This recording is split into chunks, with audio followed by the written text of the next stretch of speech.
Uma saudação a todos! Meu nome é Emerson Borges, sou bacharel em História e por mais de 20 anos fui ministro religioso. Sou escritor desse livro, A Bíblia sob Escrutínio, e baseado no meu livro, toda semana aqui nesse canal nós analisamos com profundidade uma passagem da Bíblia. O tema que vamos analisar hoje é um Jesus irado. Mas antes de entrar no assunto, não se esqueça de dar um joinha aí no nosso vídeo, estoure esse like aí de joinhas para nós. Se inscreva no nosso canal, comente, compartilhe e não se esqueça de acionar o sininho de notificações. E se você desejar adquirir o meu livro, eu vou deixar aqui na descrição desse vídeo os links onde você pode adquiri-lo. E se você não assistiu os outros vídeos que nós já fizemos, vou deixar aqui também na descrição desse vídeo os links para que você possa assisti-los. Como já expliquei aqui em alguns vídeos anteriores que eu já fiz nessa série, os 4 evangelhos que hoje se encontram nas Bíblias atuais são apenas uma pequena amostra de diversos relatos que existiam, né, nos primeiros 300 anos do cristianismo, relatos biográficos sobre Jesus. E, conforme eu já expliquei também em outros vídeos, a partir do Concílio de Nicéia, que aconteceu em 325, o imperador Constantino ele tentou nesse concílio fazer uma crença única, né, e por motivos políticos e de interesses da época, né, ele foi escolhendo, né, alguns livros que se harmonizavam melhor com os interesses dos detentores do poder na época. E com o apoio do Império Romano, esses livros foram sendo copiados, porque tinha dinheiro, tinha recursos, tinha escribas. E os demais, né, as centenas de outros relatos sobre a vida de Jesus foram deixando no esquecimento. Mas graças à arqueologia, hoje, a gente tem descoberto vários desses relatos aí escondidos, enterrados, que se preservaram com o tempo. E a gente vê outras visões, outros pontos de vista, né, sobre esse personagem Jesus. Mas, mesmo analisando apenas esses 4 evangelhos que temos hoje em nossas Bíblias, mesmo sendo livros que foram, né, filtrados, né, foram amaciados, né, foram modificados, né, corrigidos, adaptados através dos tempos, mesmo assim, a gente, mesmo com um esforço muito grande, né, dos escritores, a gente percebe nesses 4 evangelhos que foram escolhidos, né, um esforço dos escritores em mostrar um Jesus bondoso, um Jesus calmo, um Jesus compassivo. Mesmo assim, ainda em uma passagem ou outra, né, a gente nota que eles deixam escapar alguns momentos em que Jesus se mostra uma pessoa nervosa, né, uma pessoa rude e até mesmo irado, né? Então aqui nós vamos analisar algumas dessas passagens e vocês vão perceber, né, que às vezes a pessoa, o religioso, médio, lê os evangelhos, os relatos biográficos de Jesus várias vezes e não percebe, né, não chega a perceber esses relatos específicos aonde Jesus mostra uma personalidade um pouco diferente do que normalmente os evangelistas tentam mostrar nesses evangelhos que temos hoje nas Bíblias atuais. O primeiro relato que vamos analisar aqui hoje se encontra no Evangelho de João. Então, se você tem uma Bíblia em casa, pode abrir a sua Bíblia e acompanhar comigo esse relato do Evangelho de João, capítulo 2, versículo do 1 ao 14, do 1 ao 4. Né? João, capítulo 2, versículo de 1 ao 4. Veja bem, acompanhe comigo, diz assim, ó: Ora, no terceiro dia realizou-se uma festa de casamento em Caná da Galileia, e a mãe de Jesus estava lá. Jesus e seus discípulos foram também convidados para a festa de casamento. Quando o vinho estava escasseando, a mãe de Jesus disse: Eles não têm vinho. Mas Jesus lhes disse, agora preste atenção na resposta de Jesus: Que tenho eu que ver contigo, mulher? Minha hora não chegou ainda. O que você achou desse relato? Você observou a resposta que Jesus deu para sua mãe? Você considera essa resposta, essa expressão, uma expressão vinda de uma pessoa branda, calma e compassiva? Você pode observar no relato, na sua própria Bíblia aí, que Jesus e seus apóstolos foram convidados para uma festa de casamento na cidade de Caná. A mãe de Jesus, Maria, no caso, estava presente. E a certa altura da festa, acabou o vinho, né? E Maria relatou isso a Jesus, né? Obviamente, ela não estava apenas informando o fato a ele, né? Mas parece que estava sugerindo que ele fizesse algo, né? Então, nessa altura, Jesus vira para ela e, numa reação até grosseira e desrespeitosa, ele fala isso, né? Essa expressão. Que tenho eu que ver contigo, mulher? Você aí que está me vendo aqui agora, você teria coragem de responder a sua mãe desse jeito? Acha que esse tipo de reação condiz com uma pessoa calma e compassiva? Será que Maria era uma mulher que merecia uma resposta como essa? Então, esse relato mostra um momento ali que Jesus ele perde a calma, né? Perde a sua mansidão e age de maneira rude, grosseira, intempestiva, dando uma resposta à sua mãe, uma resposta muito mal educada, né? Virar para a mãe e falar assim: o que eu tenho a ver contigo, mulher? Quer dizer, eu creio que qualquer filho que, se você vê um filho falando isso para uma mãe, você vai ficar, né, assim, muito sem graça, né? Você vai sentir até vergonha por esse filho, para falar com a mãe dessa forma. Mas, como vimos, Jesus, ele tratou a mãe dessa forma, nessa ocasião. E esse é um dos exemplos de um Jesus irado, né? Um Jesus nervoso, rude, né? Um Jesus diferente do que normalmente as pessoas tentam mostrar, né? Através dos evangelhos. Um outro relato bíblico que mostra novamente um Jesus irado, descontrolado, nervoso, está registrado no Evangelho de Mateus, capítulo 15, versículo 22 a 28. Então você pode pegar a sua Bíblia aí e conferir na sua própria Bíblia. Mateus, capítulo 15, versículo 22 a 28. É um trecho um pouco extenso, então você pode ler aí e eu vou dar uma explicação pormenorizada sobre essa passagem. Você vai observar na leitura que você vai fazer aí que Jesus estava numa de suas viagens, né? E ele passa por duas cidades chamadas Tiro e Sidom, que são cidades fora da região dos judeus. Ali, uma mulher fenícia, né, da localidade, ela implora que Jesus cure sua filha endemoniada. Ela estava com a filha endemoniada e provavelmente estava desesperada, né? Imagine a situação dessa mulher diante da situação da sua filha. Então, em profunda aflição, a mulher implora Jesus, né? Ela fala: tem misericórdia de mim.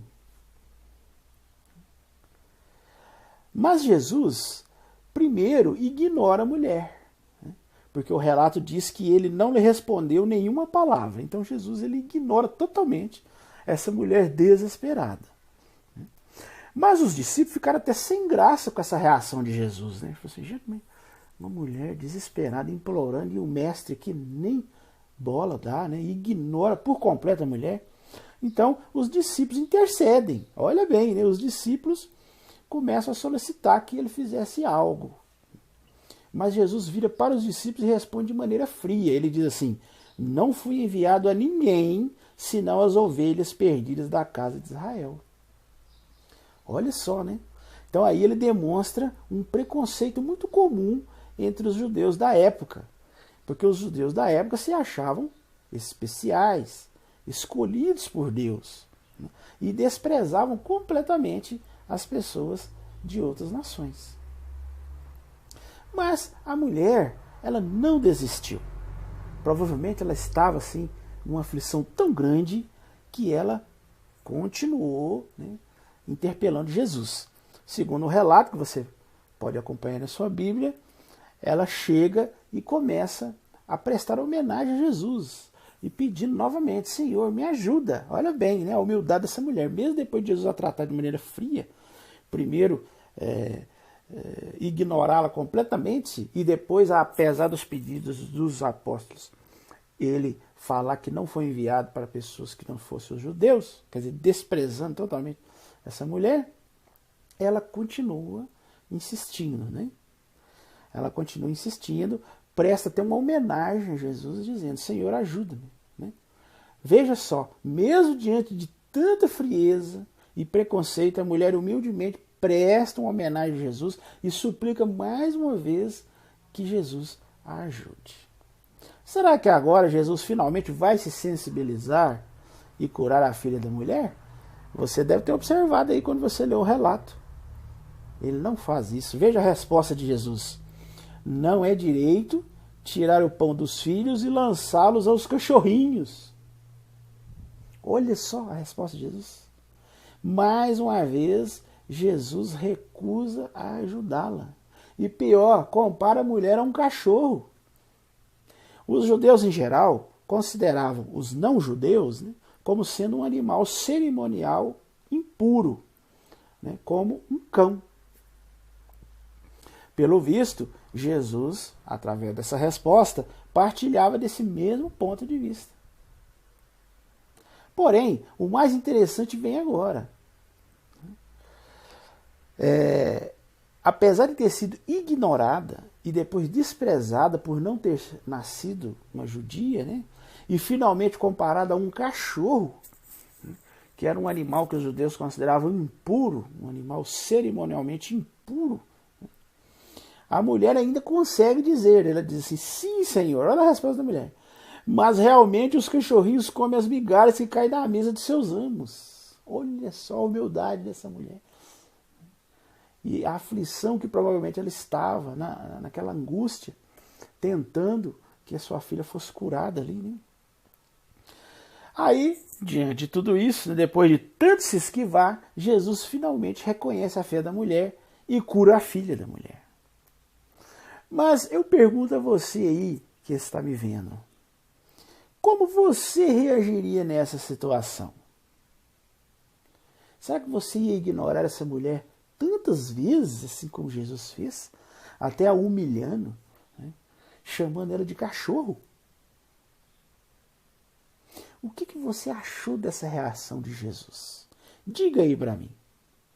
Essa reação de Jesus para você demonstrou compaixão? Demonstrou sensibilidade? Demonstrou ser vindo de um homem manso, brando? De uma pessoa amorosa? Ou para você foi uma reação fria? Uma reação preconceituosa? Realmente, se nós analisarmos de maneira fria esse texto, sem ficar tendenciando, né, para tentar achar alguma maneira de maquiar a passagem, como muitos religiosos fazem, para tentar amainar, branquear, né, essa passagem, se você analisar de maneira direta, né, sem firulas teológicas, você percebe um Jesus frio, preconceituoso, né, rude, grosseiro, né, e que a mulher, de tanto insistir, né, demonstrando uma humildade, demonstrando ali aquele desespero, aquela aflição, né, depois de muito insistir, né, ela finalmente consegue essa cura, né, da sua filha endemoniada, né, que Jesus tirasse esse demônio da filha, esse suposto demônio, né, que estava na filha dela. Então, mais um relato, né, que mostra um Jesus irado, um Jesus rude, grosseiro, descontrolado, preconceituoso, frio, sem compaixão. E diferente do que a maioria dos cristãos, das pessoas que leem a Bíblia, né, imaginam esse personagem Jesus. Um outro relato bíblico que também mostra um Jesus irado está registrado em Marcos, capítulo 9, versículo 14 a 24. Então você pode ler aí na sua Bíblia, em sua casa, o relato, visto ser um relato extenso, eu vou comentá-lo aqui como eu fiz com o anterior. Você leia aí, né, o relato na íntegra e eu vou comentando aqui para vocês. Nesse relato, nós observamos aí que Jesus, ao descer do monte, onde ocorreu a transfiguração, ele se depara com uma multidão. Tem uma multidão ali, né, os discípulos ali no meio, tem um homem, né, nessa multidão que está desesperado ali. O filho desse homem, ele está supostamente possuído por um demônio. E ele chega para Jesus, esse homem explica para Jesus que os discípulos tentaram expulsar o demônio, mas não conseguiram. Aí, veja na sua própria Bíblia qual foi a reação de Jesus depois de constatar o fracasso dos discípulos. Veja o que ele diz e perceba que ele realmente estava nervoso, está virado. Né? Veja a reação dele. Ele diz assim, ó geração sem fé, até quando terei de continuar convosco? Até quando terei de suportar-vos? Olha só. Você notou aí, quando você leu aí na sua Bíblia, a reação de Jesus? Olha o que Jesus disse, né? Até quando terei de suportar-vos? Quer dizer, é uma expressão que indica que Jesus não estava suportando mais aquelas pessoas. Né? Ele tinha um desprezo muito grande por aquelas pessoas, inclusive pelos discípulos, né? Ficou nervoso pelos discípulos não ter conseguido expulsar o demônio daquele jovem. Né? Então a gente nota aí um Jesus insensível. Né? Aí, se você continuar no relato, lá diz que ele pede para trazer o menino e imediatamente o menino entra em convulsão ali, né? Na frente de Jesus.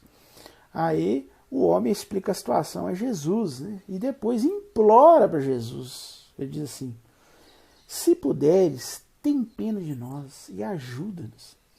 Olha a situação desesperada desse pai. Se coloque no lugar desse pai. Se você fosse esse homem e o seu filho estivesse passando por essa situação difícil, nessa situação horrível, né?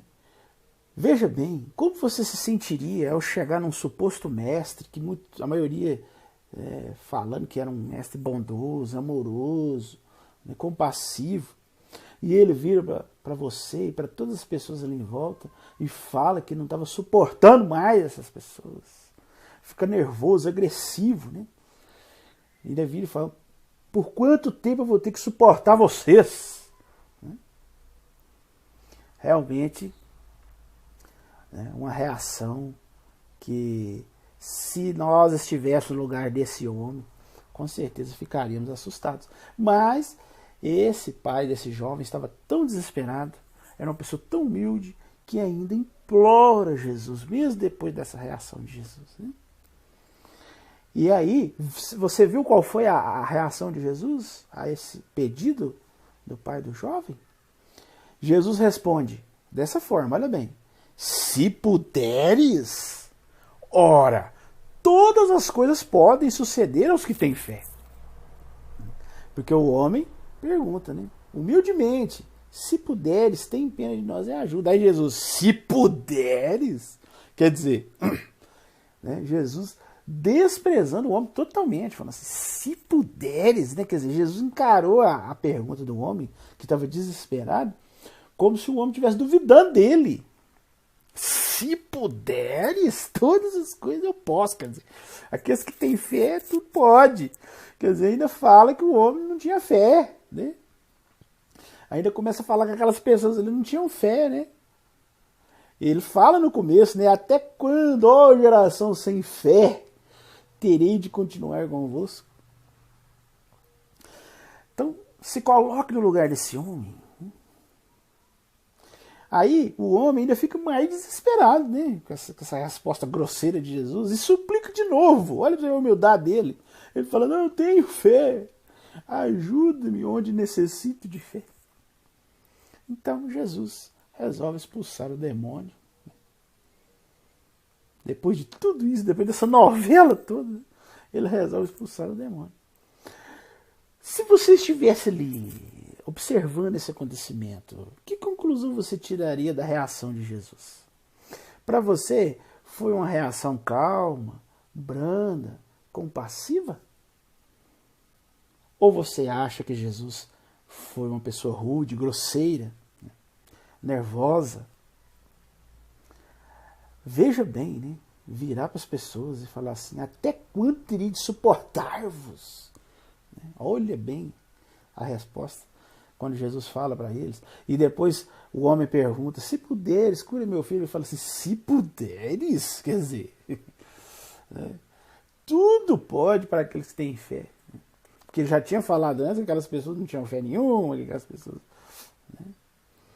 E ele, finalmente, depois do homem continuar implorando: não, eu tenho fé, me ajude, pelo amor de Deus. Aí Jesus finalmente expulsa o suposto demônio do jovem. Então, nós observamos aí mais um relato claro aonde Jesus, né, age de maneira nervosa, de maneira rude, né? Ele foi uma pessoa que agiu de maneira irritada, né? E não demonstrou brandura, não demonstrou calma, pelo contrário, né? Ele demonstra ali que ele já não estava suportando mais aquelas pessoas, que ele já não estava aguentando ficar com elas, né? E por isso agiu de maneira grosseira, como você pode perceber aí nesse relato. Uma outra passagem bíblica que mostra claramente um Jesus irado, descontrolado, né? Um Jesus nervoso, são aquelas passagens onde Jesus, dentro do templo, em Jerusalém, ele expulsa dali os cambistas, né? E ele chega lá com cordas e começa a chicotear e começa a derrubar a mesa, jogar a mesa para cima, e fez um maior escarcéu ali dentro do templo, porque supostamente, segundo ele, os cambistas ali estavam explorando as pessoas que vinham, né, cobrando impostos muito altos dessas pessoas. Mas nós vamos analisar profundamente esses relatos e vamos perceber que essa reação de Jesus, ela foi uma reação realmente descontrolada. Não era necessário ele agir dessa forma, né? Antes de mais nada, para entendermos a situação por um ângulo maior, algumas ressalvas aí se fazem necessárias. Primeiro, se você observar em Mateus 17, 24, no tempo de Jesus, o imposto anual, ali que era cobrado no templo, era de 2 dracmas. Você pode ver em Mateus 17, 24, fala claramente que eram 2 dracmas. Uma vez que judeus de terras muito espalhadas, né, vinham a Jerusalém para celebrar a Páscoa e pagavam esse imposto na ocasião, que era a lei ali, tinha que pagar esse imposto, talvez fosse necessário o serviço dos cambistas, né, o serviço dos cambistas, porque ali eles trocavam moedas estrangeiras em um dinheiro aceitável para o pagamento do imposto do templo, né? Esse dinheiro ali era usado para comprar os animais sacrificiais e outros itens necessários, né? De acordo com a Mixena, se você olhar ali em Shecalim 1:3, no dia 15 de Adar, ou cerca de um mês antes da Páscoa, os cambistas montavam seus negócios nas províncias. Mas no dia 25 de Adar, quer dizer, 10 dias depois, quando os judeus e os prosélitos de muitas outras terras começavam a chegar a Jerusalém, os cambistas se estabeleciam na área do templo. Eles entravam ali dentro, né? Então, o primeiro relato que mostra esse confronto de Jesus com os cambistas está no Evangelho de João, capítulo 2, versículo 13 a 16. Então, você pode acompanhar aí na sua própria Bíblia o relato, né, que diz claramente assim: João, capítulo 2, versículo 13 a 16. Diz: aproximaram então a Páscoa dos judeus e Jesus subiu para Jerusalém. E ele achou no templo os que vendiam gado, ovelhas e pombas e os corretores de dinheiro os seus assentos. Assim, depois de fazer um chicote de cordas, expulsou do templo a todos com as ovelhas e gado, e derramou as moedas dos cambistas, e derrubou suas mesas, e ele disse aos que vendiam as pombas: tirai essas coisas daqui, parai de fazer da casa de meu pai uma casa de comércio. Então, veja bem, né, a confusão que aconteceu ali, né? Jesus chega, como você pode notar na sua própria Bíblia, fazer um chicote, quer dizer, que ele estava realmente enfurecido, né? E ele começa a expulsar os cambistas, espantar os animais, o gado, as ovelhas, derrubar as mesas, né? Fez ali um maior escarcéu. As pessoas ali, com certeza, ficaram sem entender aquela ação descontrolada de Jesus, né? Se você estivesse ali e observasse essa situação, com certeza também ficaria um pouco assustado. Mas a Bíblia também, no Evangelho de Marcos, relata também algo parecido, né? Ele relata uma ocasião que Jesus também agiu de maneira furiosa com aqueles cambistas ali do templo. É Marcos capítulo 11, versículo de 15 a 17, né? Ali diz: chegaram então a Jerusalém, ele entrou no templo, principiou a lançar fora os que vendiam e compravam no templo. Derrubou as mesas dos cambistas e as bancas dos que vendiam pombas. Não deixou ninguém carregar qualquer utensílio através do templo.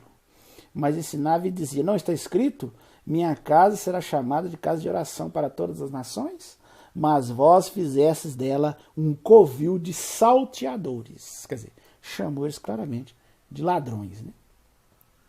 Jesus justifica sua agressão aos cambistas, dizendo que, na verdade, eles eram salteadores, quer dizer, ladrões, né? No português correto, no português claro, né? Ladrões que extorquiam os judeus cobrando preços exorbitantes em suas taxas. Ao se depararem com esse relato, normalmente os religiosos, os cristãos que leem a Bíblia, tentam justificar, dizendo que Jesus agiu corretamente, porque aquelas pessoas eram salteadores, eram ladrões, exploravam o povo, né? Ficavam cobrando preços exorbitantes, e que ele deveria agir dessa maneira mesmo. Mas será que isso é verdade? Será que Jesus agiu da melhor maneira? Será que era necessário ele agir desta forma? Bem, nós vamos ver aqui um exemplo, né? E um outro exemplo que está na Mixana, que trata de um assunto semelhante, né? Lá contam de uma época em que o preço de 2 pombos chegou a ser de 1 denar. Isso está na Mixana, que é o livro dos judeus. E lá conta isso, que uma certa ocasião o preço de 2 pombos era 1 denar de ouro, que corresponde a 25 denários de prata. E devido a esse preço exorbitante, né, Simeão, que era filho de Gamaliel, ele chegou e declarou: santo templo, não suportarei ver passar a noite sem custar apenas 1 denar de prata. Segundo o relato da Mixana, nesse mesmo dia o preço foi drasticamente reduzido. Se você quiser confirmar, na Mixana, Keritot, capítulo 1, versículo 17, da tradução para o inglês de H. Denby. Você observou? O valor na época que esse homem, que é citado na Mixana, Simeão, protestou contra o preço, né, era de 25 denários de prata. Esse valor era bem maior do que quando Jesus agrediu os cambistas, porque segundo a Bíblia era 2 dracmas de prata. Então veja que o preço que os cambistas cobravam em outras ocasiões chegou a ser muito maior, mas muito mesmo, né? Você vê, na época que esse judeu Simeão protestou, era 25 denários de prata. E Jesus foi se revoltar com 2 dracmas de prata apenas. E você observou a maneira de protestar de um e de outro? No caso, Simeão fez uma reclamação verbal apenas. Já Jesus fez um chicote de cordas para ameaçar e agredir os cambistas, derrubou suas mesas e os expulsou do templo. Você notou também o resultado, como foi muito diferente? O resultado do protesto pacífico de Simeão, diferentemente do protesto agressivo de Jesus, o protesto pacífico de Simeão deu resultado, porque no caso de Simeão, no mesmo dia, segundo a Mixna, o preço foi drasticamente reduzido. Já no caso de Jesus, não adiantou nada, ele fez esse escarcel todo, derrubou, agrediu, né, fez aquele estardalhaço, e passou o tempo, os preços continuaram sendo os mesmos. Então, você aí, qual dos dois você acha que agiu de maneira correta? Mostrando autodomínio, mostrando calma, mostrando razoabilidade. Você acha que foi a atitude pacífica de Simeão ou a atitude, o protesto agressivo de Jesus? E na sua opinião, qual dos dois produziu melhores resultados? Não precisa nem falar, né? A própria Mixna fala que o protesto pacífico de Simeão, né, no mesmo dia, o preço caiu drasticamente. Já no caso de Jesus, né, continuou o mesmo preço, não mudou nada. Né? Ele fez aquela bagunça toda, passou aquele dia, no outro dia eles voltaram e continuaram trabalhando do mesmo jeito. Né? Aquilo foi só uma confusão, uma atitude descontrolada, né, agressiva e que no fim não resultou que os preços abaixassem. Tem um livro que chama Vendilhões do Templo. É um livro interessantíssimo, onde o escritor, baseado nesses relatos, começa a narrar a história de um desses cambistas que ali negociava no templo e as reações dele diante dessa atitude, né, essa atitude descontrolada de Jesus. E como que aquilo afetou a vida, né, desse comerciante. O livro narra do ponto de vista dos comerciantes. Né? Então, é muito interessante para você ver justamente esse contraste e como essa atitude de Jesus foi totalmente desnecessária, descontrolada e não teve efeito algum. Muito diferente da atitude de Simeão, que está registrado na Mixna, que realmente foi um protesto pacífico, apenas uma admoestação verbal e que deu resultados, né? Pois o preço caiu drasticamente. Então vemos mais uma passagem bíblica onde Jesus, né, se mostra totalmente descontrolado, raivoso, irado, né, tomando atitudes intempestivas, né, e que no final não resolver nada a situação ali em questão. Existem diversos outros relatos na Bíblia que mostram um Jesus nervoso, irritado, com raiva, né, descontrolado. Mas algumas versões, numa tentativa de maquiar esses sentimentos de Jesus, elas traduzem uma palavra mais suave, né, para a palavra irado. Né? Em vez de colocar que Jesus ficou irado, né, irritado, com raiva, eles colocam a palavra indignado, né? Que é uma palavra assim que soa mais leve, né? Então é uma maneira de branquear um pouco essas reações, né, iradas, descontroladas de Jesus. Então, se você analisar no dicionário, são palavras que significam a mesma coisa, né? Mas indignação parece que tem um impacto assim menor. Então, tem vários textos assim, que ao invés de traduzir a palavra grega correta, né, colocar ali ira, raiva, irritação, eles põem indignação. Aí Jesus ficou indignado, para soar mais suave do que Jesus, colocar que Jesus ficou irritado, né? Ficou com raiva, né? Há vários exemplos assim. Nós podemos ver, por exemplo, Marcos 3,5, quando Jesus olha com raiva para as pessoas na sinagoga. Se você olhar, né, nos manuscritos em grego, é usado uma palavra que denota a expressão raiva mesmo, né, das pessoas na sinagoga que esperavam ver ele curar um homem que estava com a mão seca, né? Mas a maioria das traduções em português, em vez de colocar irado ou raivoso, colocou indignado, né? Você pode olhar lá, Marcos 3,5. Provavelmente na sua versão da Bíblia, se você ler aí na sua casa, você vai encontrar assim, ó. E depois de olhar para eles ao redor com indignação, estando profundamente contristado, com a sensibilidade de seus corações, ele cura o homem, né? Então, eles puseram indignação, né? Sendo que a tradução exata seria irritação, com raiva, com ira, né? Marcos 10, 13 e 14 também mostra Jesus irritado, porque seus discípulos não estavam permitindo que as pessoas trouxessem seus filhos para que ele as abençoasse. Então, nos manuscritos gregos, né, a palavra correta seria irritado, mas provavelmente na sua versão que você tem em sua casa, de Marcos 10, 13 e 14, lá vai falar assim: vendo isso, Jesus ficou indignado. Eles não colocam a palavra irritado ou com raiva, né? E se formos analisar aqui, eu posso citar vários relatos que os tradutores resolveram dar uma branqueada na situação para não mostrar um Jesus muito irritado, né, muito raivoso, né?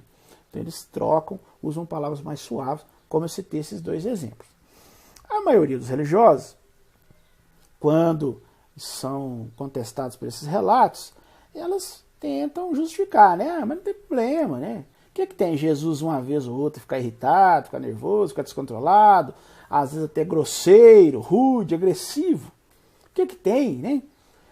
A grande maioria dos relatos mostra Jesus compassivo, bondoso, calmo, controlado, sempre dizendo palavras de amor, de misericórdia, contando ilustrações, parábolas, que sempre tinham lições a nos ensinar, né? Então, eles tentam justificar os religiosos dessa forma. Realmente, com certeza, a maioria dos relatos transmite uma mensagem positiva sobre Jesus e não negativa, né? E com certeza não há problema algum em Jesus, vez por outra, se descontrolar, né? Isso é normal de um ser humano. Ainda mais eu, que sou um historiador, que considero que se Jesus existiu, foi uma pessoa comum, uma pessoa normal, e não o Filho de Deus encarnado, então, obviamente, mais do que normal que ele se descontrole, né? Isso é normal do ser humano. A questão não é essa. A questão que eu quero destacar aqui é a maneira equivocada que alguns religiosos tentam mostrar Jesus. Uma pessoa perfeita, né? Que jamais se descontrola, que jamais se irrita, que jamais fica nervoso, que nunca fica irado, rude ou agressivo. Os religiosos gostam de mostrar isso, de que Jesus estava no pleno comando da situação, né, calmo, compassivo. E não é bem assim, né? Como vocês puderam ver, nós mostramos aqui alguns trechos que mostram Jesus com sentimentos normais de qualquer ser humano, né? Em muitos momentos até sentimentos de angústia, de ira, né? De raiva, né? E em outros momentos ele mostra sentimentos nobres, altruístas, né? Quer ver um exemplo interessante sobre isso? É o relato de Marcos 14, 32 a 42, né? Aonde você pode acompanhar o relato na sua Bíblia aí, Marcos, capítulo 14, versículo 32 a 42, que descreve os momentos que antecederam a prisão de Jesus, ali no jardim de Getsemane, né? Então ele fica ali numa angústia, né? Ele fica angustiado, né? Se você observar o relato, você vai ver que ele está com medo e pede a Deus que afaste dele aquele destino, né? A famosa expressão, Pai, afasta de mim esse cálice, né? Quer dizer, aquilo que estaria por vir, né? Aquela morte horrível, né? que o aguardava, né? Até o relato paralelo de Lucas 22, 44, chega a dar um detalhe interessante que mostra a profunda agonia que Jesus estava ali naquela situação. Em Lucas 22:44, mostra um detalhe que Jesus ele chega a suar gotas de sangue. Porque lá diz assim, ó, mas ficando em agonia, continuava a orar mais seriamente. E seu suor tornou-se como gotas de sangue caindo no chão. Então, esse relato paralelo de Lucas, que conta a mesma história lá de Marcos, né, no jardim, a angústia de Jesus no jardim, ele mostra claramente que Jesus ficou tão angustiado que ele chegou a suar gotas de sangue, de tamanha angústia, né, tamanho desespero que ele estava. Né? Os relatos aí não deixam dúvidas. Jesus estava realmente com muito medo, ele estava desesperado, querendo fugir daquela sina, né? Querendo fugir do que o aguardava ali, aquela morte horrível. Né? Então, é mais um relato que mostra como Jesus era uma pessoa, um ser humano, como qualquer outro, né? Um ser humano que fica angustiado, fica nervoso, e como eu mostrei outros exemplos aqui, fica com raiva, fica agressivo, às vezes responde às pessoas de maneira rude, né? Às vezes responde às pessoas de maneira grosseira, e isso é totalmente normal para um ser humano, né? Um ser humano como eu, como você. Né? Agora, o problema é que os religiosos querem passar um Jesus a própria encarnação de Deus, né? Um ser divino. Então eles tentam de todas as formas, né, esconder essas passagens e tentar mostrar um Jesus perfeito, né? Um Jesus que não erra de forma alguma, que não se descontrola, que não fica nervoso, que não fica angustiado, que não fica com medo. Né? Então, essa maneira de encarar Jesus, né, da parte de muitos religiosos, é uma maneira totalmente equivocada, né, e que passa uma impressão totalmente errada de Jesus. Mas aí entra aquelas questões das religiões, ensinar que Jesus era o próprio Deus, todo-poderoso, encarnado, né, e que ele não poderia ficar tão desesperado assim, né? Então, porque senão fica uma situação muito contraditória, né? Se Deus era o próprio, se Jesus, né, era o próprio Deus encarnado, né? Por que ficar tão desesperado assim? Para quem, afinal, ele orava com tanto fervor, igual nós vimos esses relatos aí de Jesus lá no jardim de Getsemane, orar com tanta angústia, né? Que chegou a suar gotas de sangue, tamanho o medo que ele estava ali diante daquela situação. Então, os religiosos mesmo vão se contradizendo, né? As suas crenças vão criando contradições ainda maiores, né? Quem afinal ressuscitou Jesus dos mortos, se Jesus fosse o próprio Deus encarnado? Será que todos esses acontecimentos foram uma encenação teatral feita por Deus? Ele fingiu que estava morto, mas no fim não estava morto? Se for assim, então Deus realmente é um excelente ator, né? E todos nós fomos enganados. Será que é assim que você pensa? Ou você acha que a doutrina da Santíssima Trindade esclarece satisfatoriamente esta questão? Né? Porque várias religiões criaram essa doutrina para tentar remendar essas contradições gritantes que a gente vê na Bíblia. Né?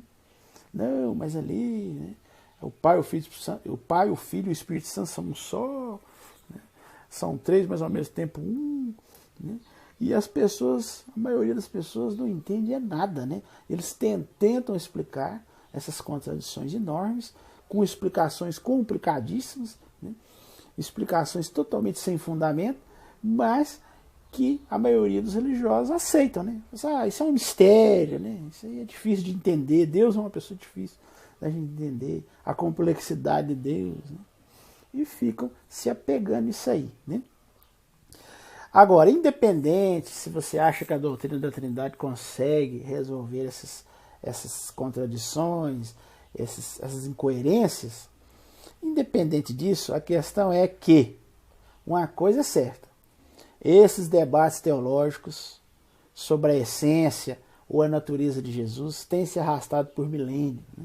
Milhões de pessoas mataram e morreram por causa disso. E continuam até hoje se matando e se hostilizando por causa de questões semelhantes a esta.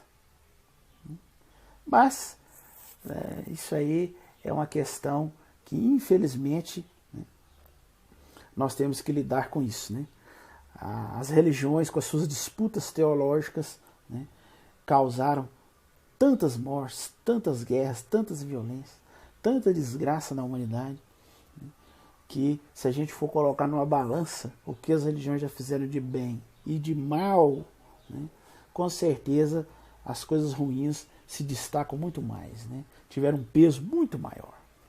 Então, eu, como historiador, né, eu deixo bem claro para todas as pessoas que eu sou uma pessoa que eu não tenho religião alguma, né? Para mim, todas as religiões são manifestações do ser humano, né? São criações humanas. São homens que tentam criar certas teorias, certas teologias e atraem para si ali algumas pessoas que gostam daquela explicação que ele deu e ali ele começa a criar uma religião. Aí, de repente, um ali fica descontente, né? Cria uma outra explicação e cria outro ramo religioso. E assim vai, né? E também, a religião nada mais é também do que um fenômeno cultural, né, de cada país, de cada região, né? Se você for lá na China, na Índia, a gente já vê outros estilos de religião, outra maneira de encarar o divino, né? Então, eu encaro muitas religiões como manifestações culturais, né? Cada país tem uma maneira, né? Assim como tem as músicas, o folclore, as histórias, tem também as histórias religiosas. Cada região tem a sua, né? Tem a sua maneira, né, de interpretar o divino. Mas a questão é que aqui no mundo que nós vivemos, na região, né, que nós vivemos aqui, nas Américas, o conceito judaico-cristão é o mais forte, né, pois fomos colonizados por um país muito católico, que é Portugal, e aqui em volta também pela Espanha, que o catolicismo era muito forte, os jesuítas já vieram catequizando tudo, convertendo todo mundo, índio. Então, tudo isso, né, nos levou a ter essa cultura, né, do cristianismo. E as pessoas, infelizmente, né, passaram a ter esse conceito totalmente equivocado sobre esse personagem tão importante que é Jesus, né, mas que, infelizmente, as pessoas encaram de uma maneira totalmente errada, né, e vivem suas vidas baseado nessa crença. Bem, esse era o assunto que nós iríamos analisar hoje. Se você gostou, não esqueça de dar o joinha aí no nosso vídeo. Eu vou falar novamente porque isso é muito importante, né? Quanto mais vocês darem o joinha aí, darem o like, o nosso vídeo vai ter, né, uma visão maior, né? Vai ser mais ampla a divulgação, mais pessoas vão assistir, né? E isso é muito importante para nós, né? Você se inscrever também é muito importante, comentar aí, né? Compartilhar com as pessoas e acionar o sininho de notificações, né? Porque assim que a gente fizer um vídeo novo, toda semana a gente faz, né? Você será notificado. E se você quiser saber mais sobre esses assuntos, tudo que eu falo é baseado no meu livro, A Bíblia sob Escrutínio. Como eu já falei no início do vídeo, eu sempre deixo aqui na descrição do vídeo os links onde você pode adquirir meu livro. Então, se você quiser aprofundar mais, né, os links estão aí para que você possa adquirir meu livro. E se você quiser assistir os outros vídeos, né, que nós já estamos chegando aí a 30 vídeos. Então, esse agora, se não me engano, é o 30º vídeo. Então é muita coisa, nós já explicamos sobre muita coisa. Então eu vou deixar aí os links na descrição para que você possa assistir, se você não assistiu ainda, para que você possa assistir os outros vídeos, né? No mais, eu desejo uma boa semana a todos e até o nosso próximo vídeo.